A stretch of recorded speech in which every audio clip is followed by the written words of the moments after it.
Hi అండి. అందరూ ఎలా ఉన్నారు? బాగున్నారా? నేను బాగున్నానండి. మీరందరూ బాగున్నారని అనుకుంటున్నాను. నేను ఇవాళ ముచ్చట్లలో షార్ట్స్‌లో పంపించాను నేను మీకు క్యాబేజ్ కర్రీ. సో, మీరు ఆ క్యాబేజ్ కర్రీ ఎలా చేయాలో నేను మీకు రెసిపీని షేర్ చేస్తానని చెప్పాను. సో, అలాగే మీకు రెసిపీని షేర్ చేస్తాను. సో, మీరందరూ దయచేసి నా ఛానల్‌ని ఆదరించండి. మీకందరికీ నచ్చుతుందనుకుంటున్నాను. రకరకాల పాటలు తీసుకొస్తున్నాను. హిందీవి గానీ, తెలుగు గానీ, ఇంకా నా దగ్గర 2 తమిళ్ పాటలు కూడా ఉన్నాయి. అవి కూడా తీసుకొస్తాను. అలాగే రఫీ మెడ్లీ అని చేద్దామని, కిషోర్ కుమార్ మెడ్లీ చేద్దామని, లతా మంగేష్కర్ మెడ్లీ చేద్దామని, ఆశా భోంస్లే మెడ్లీ అంటే ఏంటంటే, మన మొహమ్మద్ రఫీవి గానీ, కిషోర్ కుమార్ గానీ, లతా మంగేష్కర్‌వి గానీ, ఆశా భోంస్లేవి గానీ వీళ్ళందరివి 10, 15 కేవలం వాళ్ళ పాటలే ఉంటాయి. అంటే రఫీ గారివి ఇప్పుడు ఎన్నుకుంటే రఫీ గారి పాటలే ఉంటాయి. ఆ 10 ఆయనవే ఉంటాయి. లేదా 10, 12 అదే కిషోర్ కుమార్‌వయితే 10, 12 ఆయనవే ఉంటాయి. లతావయితే ఆవిడవే ఉంటాయి. ఆశా భోంస్లేవయితే ఆవిడవే ఉంటాయి. అలా మెడ్లీ చేద్దామని నేను అనుకుంటున్నాను. కొత్తగా మీకందరికీ వెరైటీగా చేద్దామని నేను అనుకుంటున్నాను. సో, దయచేసి మీరందరూ ఎవరైనా నా పాటలు వినాలనుకుంటున్నా, నా ముచ్చట్లు వినాలనుకుంటున్నా, దయచేసి నా ఛానల్‌ని సపోర్ట్ చేయండి. సబ్స్క్రైబ్ చేసుకోండి. చేయని వాళ్ళు ఎవరైనా ఉంటే చేసుకోండి. నలుగురికి చెప్పండి. మిగతా నలుగురికి కూడా చెప్తూ ఉండండి. ఈ నలుగురు మిగతా నలుగురికి కూడా చెప్పేటట్టు చేయండి. సబ్స్క్రైబ్ చేసుకోండి. ఇంతకన్నా మరి నేను ఇంకేం చెప్పలేను. Because you all know what you have to do. మీ మూలాంచే నేను ఏదైనా. సో, మీరందరూ నా సబ్స్క్రైబర్స్ కాబట్టి కంపల్సరీ నాకు హెల్ప్ చేస్తారని, సపోర్ట్ చేస్తారని అనుకుంటున్నాను. నా ఛానల్ నిలబెడతారని అనుకుంటున్నాను. సో, నిలబెట్టాలంటే మీరు సబ్స్క్రైబ్ చేసుకోవాలి. మీరు సబ్స్క్రైబ్ చేసుకుంటేనే పాటలొస్తాయి. పాటలొస్తేనే మాటలొస్తాయి. సో, అన్నిటికీ లింక్ ఉంటుందనమాట. లింక్ ఎక్స్‌ప్రెస్ లాగా లింక్ ఉంటుంది. సో, మీరు దయచేసి మీరందరూ ఇంకా రకరకాల పాటలొస్తాయి కాబట్టి ఇప్పుడు మనం రఫీ యొక్క మెడ్లీ వినాలంటే మంచి మంచి పాటలొస్తాయి. ఓ 10తో అయిపోవు కదండీ! మళ్ళీ ఇంకో 10 మళ్ళీ ఇంకోసారొస్తాయి. అలాగా ఆయన ఆయన పాటలు ఎన్నో కొన్ని వేలు పాడారు. అన్నీ పాడలేకపోవచ్చు. అన్ని హిట్సే తీసుకొస్తాను నేను. అలాగే కిషోర్ కుమార్‌వి కూడా అన్ని హిట్సే తీసుకొస్తాను. ఒక 2, 3 విడతలు అవుతాయేమో. ఒక్కొక్కసారి 10, 10, 10, 10 ఒక్కొక్కసారి ఒకటే రావచ్చు. లేదా ఒక్కొక్కసారి 5 రావచ్చు. అలా అనమాట. 10 రావచ్చు, 12 రావచ్చు. అన్ని స్టార్టింగ్స్ పల్లవులే ఉంటాయి. చరణాలు కాదు. కేవలం పల్లవులే ఉంటాయి. ఇలా చేద్దామని నేను అనుకుంటున్నానండి. సో, మీరందరూ నా పాటలు వింటున్నారు కాబట్టి, నా గురించి మీకు తెలుసు కాబట్టి, సో, మీరందరూ దయచేసి నా ఛానల్‌ని సపోర్ట్ చేయండి. అందరికీ షేర్ చేయండి. సబ్స్క్రైబ్ చేసుకోమని చెప్పండి. సరే, ఇప్పుడు మనం క్యాబేజ్ కర్రీని గురించి నేను చెప్దాం అనుకుంటున్నాను కదా! చాలా ఈజీ ప్రాసెస్ అండి. Very, very easy process. ఎటొచ్చి మనం క్యాబేజ్‌ని బాగా సన్నగా తరుక్కోవాలండి. నా దగ్గర చాపర్ ఉందండి. సో, ఆ చాపర్‌తో నేను క్యాబేజ్ అందులో వేసేస్తాను. ఆ చాపర్‌తో నేను నానేసాననుకోండి, అవి చాలా సన్నగా క్యాబేజ్‌ని తరిగేస్తుంది. అలాగే ఉల్లిపాయలు కూడా ఒక, ఒక ఉల్లిపాయలని చిన్న చిన్న ముక్కలుగా అంటే, ఒక మీడియం సైజ్ ముక్కలుగా తరిగేసి అందులో వేసేస్తాను. అది శుభ్రంగా చాలా చిన్ని చిన్ని పీసెస్‌గా తరిగేస్తుంది. అలా ఉంటేనే కూర చాలా బావుంటుందండి. నేను పెద్దగా కత్తిపీటతో గానీ, కత్తితో తరిగిన కూర నేను చెప్పట్లేదండి. సారీ అండి. ఆహ్, అది నేను చెప్పట్లేదు. నేను జస్ట్ ఈ చాపర్‌తో చేసిందైతే చాలా నీట్‌గా చూడ్డానికి కూడా ఇంపుగా ఉంటుంది. కూర ఒకవేళ మనం కర్రీ చేసినా చాలా, చాలా, చాలా బావుంటుంది. సో, చూడ్డానికి కూడా ఇంపుగా ఉన్నప్పుడు మనకి తినాలని కూడా అనిపిస్తుంది ఆటోమేటిక్‌గా. సో, అందుకని చాపర్ కంపల్సరీ ఉండాలండి. సో, మీరు కంపల్సరీ చాపర్‌తో చాపర్ ఉంటే చాపరు, లేపోతే వెజిటబుల్ కట్టర్ ఉంటే వెజిటబుల్ కట్టర్స్. మీ ఇంట్లో ఏది సదుపాయంగా ఉంటే దాంతో. బట్ చాలా నీట్‌గా, చాలా సన్నగా కట్ చేసుకోవాలండి. ఉల్లిపాయలు గానీ, క్యాబేజ్ కానీ. క్యాబేజ్ శుభ్రంగా కడిగేశాక, శుభ్రంగా సన్నగా కడిగి పెట్టేసుకోండి. అలాగే ఉల్లిపాయలు మీరు ఎంత తీసుకుంటారో అన్ని ఉల్లిపాయలు సన్నగా తరిగి పెట్టేసుకోండి. అలాగే 10, 12 పచ్చిమిరపకాయలు పడతాయండి. డామ్ ష్యూర్ పడతాయి.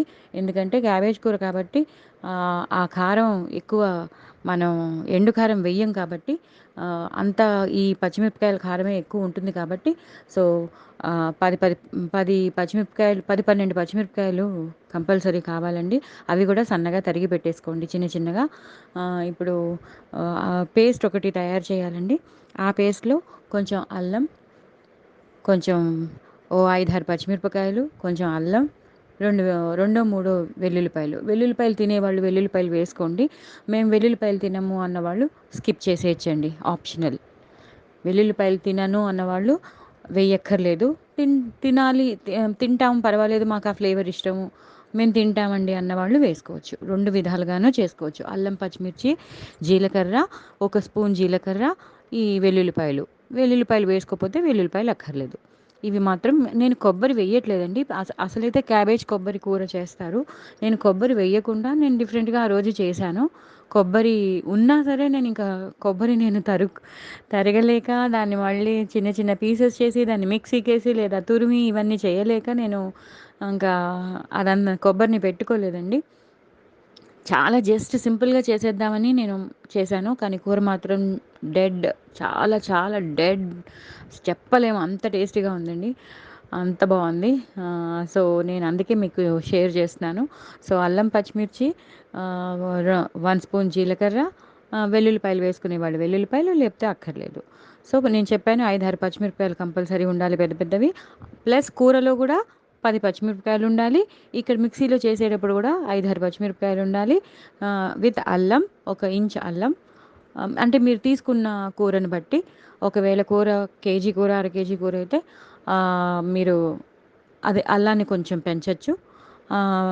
అల్లం, పచ్చిమిర్చి, జీలకర్ర ప్లస్ ఈ వెల్లుల్లిపాయలు వేసుకునేవాళ్ళు వేసుకోండి, లేకపోతే లేదు. గ్రైండ్ చేసేసేయాలండి. గ్రైండ్ చేసి పక్కన పెట్టేసుకోండి. ఇప్పుడు మీరు పచ్చిమిరపకాయలు రెడీగా ఉన్నాయి. కరివేపాకు 2 రెమ్మల కరివేపాకు రెడీగా పెట్టుకోండి. అలాగే కొత్తిమీర చాలా ఎక్కువ కావాలండి. కొంచెం కొత్తిమీర పడుతుంది. కరివేపాకు కూడా 2 రెమ్మలు కాదు, 2, 3 రెమ్మలు అంటే గుప్పెడు కరివేపాకు, గుప్పెడు కొత్తిమీర కంపల్సరీ మీ దగ్గర ఉండాలండి. ఓకేనా? ఇవన్నీ రెడీ పెట్టేసుకున్నాక ఇప్పుడు బాండీ పెట్టండి. బాండీలో నూనె వేయండి. నూనె వేసాక తగినంత నూనె, మీరు ఎంత కూరలో వేస్తారో ఎప్పుడు అంతే నూనె వేయండి. వేసేసాక మినప్పప్పు వేయండి. మంచిగా 2 స్పూన్లు మినపప్పు, 2 స్పూన్ల శనగపప్పు, హాఫ్ స్పూన్ ఆవాలు, 1 స్పూన్ జీలకర్ర. నేను మాట్లాడేది మీడియం సైజ్ స్పూన్ గురించండి. సో, మినపప్పు కొంచెం ఎక్కువ కావాలి, మాకు పోపు ఎక్కువ కావాలి అన్నవాళ్ళు ఇంకొంచెం పెంచుకోవచ్చు. అలాగే శనగపప్పు పెంచుకోవచ్చు. నేను మామూలుగా మాత్రం నేను మీడియం సైజు స్పూన్లతో చెప్తున్నాను. 2 స్పూన్, ఎందుకంటే ఈ మధ్య కాలంలో అందరికీ పంటి ప్రాబ్లమ్స్ చాలా ఎక్కువైపోయాయి కదండీ! కొంతమంది నవలలేకపోతున్నారు. కొంతమంది మధ్యలోకి వస్తుంటే అవి ఎక్కడెక్కడో ఇరుక్కుంటున్నాయి. చాలా ఇబ్బంది పడుతున్నారు చాలామంది. సో, మా ఇంట్లో కూడా ఆహ్, ఆహ్, తగ్గించేయమన్నారు. పోపు వేస్తే వేయి గానీ జీలకర్ర, ఆవాలు, పచ్చిమిరపకాయలు ఇలాంటివి పర్వాలేదు గానీ, ఎప్పుడైతే శనగపప్పు, మినపప్పు వస్తుందో కటక్మని అది పంటి దగ్గర కొన్ని ఏమైనా గ్యాప్స్ ఉంటే చాలా ఇబ్బంది పడుతున్నారు. సో, నేను తగ్గించాను. మీకు కావాలంటే మాత్రం మీరు కంపల్సరీగా కొంచెం పెంచుకోవచ్చు. ఇప్పుడు నేను 2 స్పూన్లు చెప్పాను. మీరు 3 స్పూన్లు వేసుకోవచ్చు. అలాగండి. సో, మినపప్పు, శనగపప్పు, ఆవాలు మాత్రం మేము కూడా చాలా తక్కువ తింటామండి. ఎందుకంటే ఎక్కువ ఆవాలైతే ఇది నచ్చదు మా ఇంట్లో గూడా. సో, హాఫ్ స్పూన్ ఆవాలండి. 1 స్పూన్ జీలకర్ర. జీలకర్ర ఎప్పుడూ మంచిదే డైజెషన్‌కి. సో, జీలకర్ర, ఎండుమిరపకాయలు ఓ 2, 3 తుంపి వేసేయండి. వేసేసాక బాగా వేయించండి. బాగా వేయించాక కొంచెం ఇంగువని స్పిల్ చేయండి. కొంచెం వేయండి. ఇంగువ ఫ్లేవర్ ఇష్టమైన వాళ్ళు ఇంగువ వేసుకోండి. లేదంటే మాకిష్టం లేదన్న వాళ్ళు స్కిప్ చేసేయొచ్చు. అది కూడా ఆప్షన్ ఉంది. సో, అది వేసేసాక ఇంగువ కూడా అలా వేసేసాక ఇప్పుడు మీరు తరిగి పెట్టుకున్న పచ్చిమిరపకాయలు వేసేయండి. పచ్చిమిరపకాయలు వేశాక మీరు కొంచెం పసుపు వేయండి. కొంచెం పసుపు వేసేసి వెంటనే అదే కొంచెం పచ్చిమిరపకాయలు వేగాక పసుపు వేయండి. పసుపు వేశాక అప్పుడు మీరు సన్నగా తరిగి పెట్టుకున్న ఉల్లిపాయలు వేసేయండి. ఉల్లిపాయలు వేశాక కొంచెం వేయించండి. ఒక 2, 3 మినిట్స్ వేయించండి. వేయిస్తే అవి కొంచెం రంగు మారుతూ ఉంటాయి. దాని టెక్స్చర్ మారుతూ ఉంటుంది. అంటే ట్రాన్స్‌పరెంట్ అవుతూ ఉంటాయి. అప్పుడు మీరు కొంచెం హాఫ్ స్పూన్ షుగర్ వేయండి. హాఫ్ స్పూనే. ఎందుకంటే షుగర్ వేస్తే కొంచెం ఏ కూరైనా సరే చాలా టేస్ట్ ఎన్హాన్స్ అవుతుంది. హాఫ్ స్పూన్ అంటే హాఫ్ స్పూనే, ఎక్కువ వేయకండి. ఇది తీపి కూర కాదు. హాఫ్ స్పూన్ కన్నా తక్కువైనా వేయొచ్చు, హాఫ్ స్పూన్ వేయొచ్చు. అలాగే దాంతో పాటు చిటికెడు ఉప్పు వేయండి. సో దట్ ఉల్లిపాయలు తొందరగా వేగిపోతాయి. అక్కర్లేదండి మాకు షుగర్ వేయడం అలవాటు లేదు, మాకు నచ్చదు అంటే అది కూడా స్కిప్ చేసేయొచ్చు. అలా కూడా చేసుకోవచ్చు. నేను ఎలా చేశానో నేను చెప్పాను. మీరు మీకు నేను చెప్పినట్టే చేసుకోండి. మీకు ఇష్టం లేనివి మాత్రం మీరు స్కిప్ చేసుకోవచ్చు. ఓకేనా అండి? సరే, పంచదార హాఫ్ స్పూన్ వేసేశారు. కొంచెం ఉప్పు వేశారు. సో దట్ వేగుతుందని. ఆహ్, వే ఉల్లిపాయలు బాగా వేగిపోయాక అప్పుడు మీరు ఈ పేస్ట్ ఏదైతే ఇందులో ఏది ఇంకా ఇప్పటి వరకు మీరు నీళ్లు వేయలేదు. అసలు నీళ్ళు అప్పుడే వేయరు మీరు. సో, మీరు చేసి పెట్టుకున్న మిక్స్చర్ ఉంటుంది కదండీ! అల్లం, వెల్లుల్లి, జీలకర్ర, పచ్చిమిరపకాయలు, ఆ పేస్ట్‌ని మీరు ఈ ఉల్లిపాయల మిశ్రమంలో, అదే మనం వేసిన పోపు, పచ్చిమిరపకాయలు, ఉల్లిపాయల మిశ్రమంలో వేసేసి బాగా వేయించండి. అదొక 5-6-8 మినిట్స్ ఫ్రై అయిపోవాలి. అంటే దాని పచ్చిదనం పోయి, దాని పచ్చి వాసన పోయే వరకు మీరు ఫ్రై చేసేయాలి. ఫ్రై చేసేసాక మనకు తెలిసిపోతుంది. దాంట్లో ఉన్న తేమ అంతా వెళ్ళిపోతుంది. వెళ్ళిపోయాక ఏదైనా కొంచెం తక్కువయింది, అడుగంటుతోంది అన్నప్పుడు కొంచెం ఒక స్పూన్ నూనె వేసుకోవచ్చు మీరు. వేసుకున్నాక అప్పుడు మీరు కరివేపాకు వేసేయండి. కొంచెం మీరు ఒక గుప్పెడు కరివేపాకు తీసుకున్నారు కాబట్టి, మీరు గుప్పెడు కరివేపాకులో సగం కరివేపాకు వేసేయండి, సగం దాచుకోండి. అప్పుడు తర్వాత ఒకసారి వేయించండి. వేయించేసాక మళ్ళీ తరిగి పెట్టుకున్న క్యాబేజ్ ఉంది కదండీ! సన్నగా, ఇది మాత్రం చాలా ఇంపార్టెంట్ అండి. ఉల్లిపాయలు గానీ, క్యాబేజ్ గానీ చాలా సన్నగా తరిగి పెట్టుకోవాలండి. ఇందులో కావాలంటే చిన్న చిన్న ముక్కలు చేసిన క్యారెట్ కూడా వేసుకోవచ్చు. చిన్న చిన్న ముక్కలు చేసిన క్యాబేజ్ కూడా, సారీ, క్యాప్సికమ్ కూడా వేసుకోవచ్చు. నేను ఆ రోజు అవేమీ వేయలేదు. కావాలంటే డిఫరెంట్ ఫ్లేవర్స్ రావాలి అనుకుంటే అవి కూడా వేసుకోవచ్చు. సో, మీరు అలా కూడా చేసుకోవచ్చు. అంటే క్యాబేజ్ తక్కువుంది, కూర తక్కువ అవుతోంది అన్నప్పుడు, అరే! ఎలాగా అని భయపడిపోక్కర్లేదండి. అప్పుడు 2 క్యారెట్లు కలిపేయొచ్చు. కానీ చాలా చిన్నగా కట్ చేయాలి. క్యాప్సికమ్ కలిపితే వేరే మంచి వాసనొస్తుంది. మంచి ఫ్లేవరొస్తుంది. అది కూడా మీరు ఆహ్, చేసుకోవచ్చు. నేను మామూలుగా మా ఇంట్లో క్యాబేజ్ ఉంది కదా అని నేను ఎక్కువగా ఓన్లీ క్యాబేజ్ అండ్ ఉల్లిపాయలతోనే నేను చేసేసాను. ఒకవేళ మీకు క్యాబేజ్ తక్కువ ఉంది అనిపించినప్పుడు మీరు అలా చేసుకోవచ్చు. లేకపోతే మీరు నేను చెప్పినట్టు డైరెక్ట్‌గా ఇలా చేసేసుకోవచ్చు. ప్రొసీజర్ మాత్రం ఇదే అని నేను చెప్తున్నాను. సో, క్యాబేజ్ వేసేయాలి శుభ్రంగా. పైనుంచి కిందకి, కింద నుంచి పైకి కలపాలి. పసుపు వేశారు మీరిందాక. ఒకవేళ కలర్ ఇంకా రాలేదు అన్నప్పుడు ఇంకో చిటికెడు పసుపు వేయొచ్చు.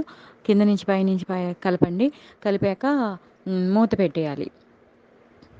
క్యాబేజ్ కూర కాబట్టి మూత పెట్టాలి. తొందరగా ఉడకాలి కాబట్టి క్యాబేజ్ మీరు మూత పెట్టాలి. మూత పెట్టి మళ్ళీ 2 నిమిషాలు, 3 నిమిషాల తర్వాత మళ్ళీ వచ్చి ఫ్రై చేయాలి. ఫ్రై చేసేసాక మళ్ళీ మూత పెట్టాలి. మళ్ళీ మూత పెట్టి మళ్ళీ ఫ్రై చేయాలి. అలా 2, 3 సార్లు మీరు క్యాబేజ్ కూర కింద నుంచి పైకి, పైనుంచి కిందకి కలిపి కలపాలండి. కలిపేసాక ఇప్పుడు మూత తీసాక మీకు తగినంత ఉప్పు వేసేయండి. మీరు ఇందాకంటే మనం ఎక్కువ వేయలేదు. చాలా చిటికెడే వేయమన్నాను కదా! ఉల్లిపాయలు వేగడానికే వేయమన్నాను. సో, ఇప్పుడు మీరు తగినంత ఉప్పు మీరు కూరలో ఎంత వేసుకుంటారో మీకు రుచికి తగినంత ఎంత వేసుకుంటారో అంతా మీరు వేసేసుకోండి. వేసేసుకొని పైనుంచి కిందకి, కింద నుంచి పైకి కలపండి. వేశానా లేదా అన్నట్టుగా కొంచెం కారం, ఎండు కారం, ఆశీర్వాద్ కారం పొడి ఉంటుంది కదండీ! నేనైతే అది వాడతాను. మీరు ఏది వాడతారో మీ ఇష్టం. ఆ కారం పొడి కూడా చాలా తక్కువండి. జస్ట్ కలర్ దానికోసం దానికోసం మీరు రెడ్‌గా కాదు, కూర కొంచెం ఇంప్రెసివ్‌గా కనిపించాలి అంటే కొంచెం ఎండుకారం వేయాలి. సో, ఎండుకారం హాఫ్ స్పూన్ వేయండి. ఎందుకంటే మనం తగినంత పచ్చిమిరపకాయలు కూరలో వేసేసాము. ప్లస్ మిక్స్ మిక్సీ మిక్సీ చేసేటప్పుడు కూడా, మిక్స్చర్ చేసేటప్పుడు కూడా వేసేసాం కాబట్టి, సో, మీరు మిర్చి పౌడరు, ఆహ్, ఎండు కారం కొంచెం తగ్గించి వేయాలి. చాలా తక్కువ వేయాలి. వేస్తే వెయ్యండి, లేకపోతే వెయ్యకపోయినా పర్వాలేదు. కూర యెల్లో కలర్‌లో ఉంటుంది. చాలా బావుంటుంది. అది మీ ఇష్టం. మేము స్పైసీగా తినాలి అనుకున్నప్పుడు హాఫ్ స్పూనే వేయండి. హాఫ్ స్పూన్ కన్నా కొంచెం తక్కువ వేయండి. హాఫ్ స్పూన్ వేసుకోండి. లేదండి మేము చప్పగా తింటాం అన్నప్పుడు దాన్ని కూడా మీరు స్కిప్ చేసేయండి. అప్పుడు మీరు ఉప్పు ఉప్పు వేసేసాక రుచికి తగినంత ఉప్పు వేశాక నేను ఎప్పుడూ చెప్పే ఆవాలు, మెంతులు, ఎండుమిరపకాయ పొడి హాఫ్ స్పూన్ వేయండి. నేనెప్పుడూ చెప్పే ఆవాలు, మెంతులు, ఎండుమిరపకాయలు చేసుకున్న పొడి ఉంటుంది చూసారా, డ్రై రోస్ట్ చేసిన పొడి, అది మీరు హాఫ్ స్పూన్ వేసి బాగా ఫ్రై చేయండి. కింద నుంచి పైకి, పైనుంచి కిందకి చేసి ఫ్రై చేయండి. అంతే, కూర అయిపోయిందండి. కూర అయిపోయి కూర అయిపోయింది.